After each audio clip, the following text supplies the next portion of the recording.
रात घनी थी और चांद बादलों के पीछे छिपा हुआ था। शहर से दूर एक सुनसान पहाड़ी पर एक पुरानी हवेली खड़ी थी, जिसे लोग भूत बंगला कहते थे। कोई भी सूरज डूबने के बाद उसके पास जाने की हिम्मत नहीं करता था। एक रात चार दोस्त अमित, राहुल, प्रिया और सीमा ने शर्त लगाई कि वे रात 12 बजे उस हवेली में जाएंगे। वे रोमांच के शौकीन थे, लेकिन उनके दिल में डर भी था। ठीक 12 बजे वे हवेली के टूटे हुए लोहे के गेट से अंदर घुसे। अंदर भयानक सन्नाटा पसरा हुआ था, जिसे उनकी सांसों की आवाज भी नहीं तोड़ पा रही थी। हवा में पुरानी लकड़ी और सीलन की बदबू थी। वे पहले कमरे में पहुंचे, जहां धूल से ढके हुए फर्नीचर और एक फटा हुआ बड़ा चित्र टंगा था। अचानक राहुल ने एक धीमी लेकिन स्पष्ट आवाज सुनी, जैसे कोई रोना हो। तुम लोगों ने सुना? राहुल फुसफुसाया। अमित, जो खुद को सबसे बहादुर मानता था, बोला, बस तुम्हारा वहम है, चलो ऊपर चलते हैं।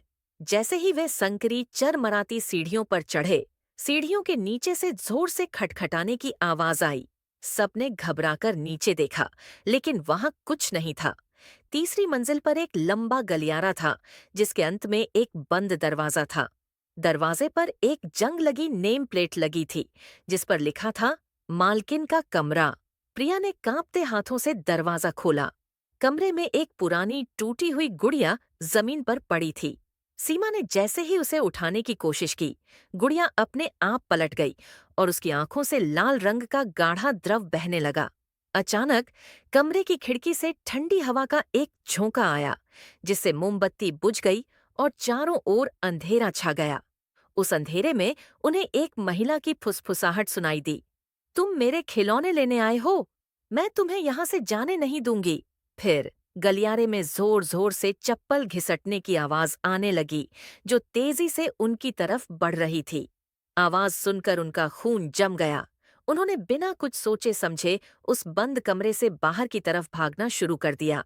वे सीढ़ियों से नीचे फिसले और दरवाजे से बाहर निकलकर जंगल की तरफ भागे। भागते भागते उन्होंने पीछे मुड़कर देखा।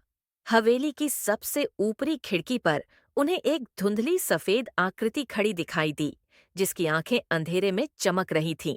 वे चारों बस भागते रहे और तब तक नहीं रुके जब तक वे शहर की रोशनी में वापस नहीं आ गए। अगली सुबह जब वे अपने दोस्तों को यह कहानी सुना रहे थे, तो अमित ने अपनी शर्ट की जेब में हाथ डाला।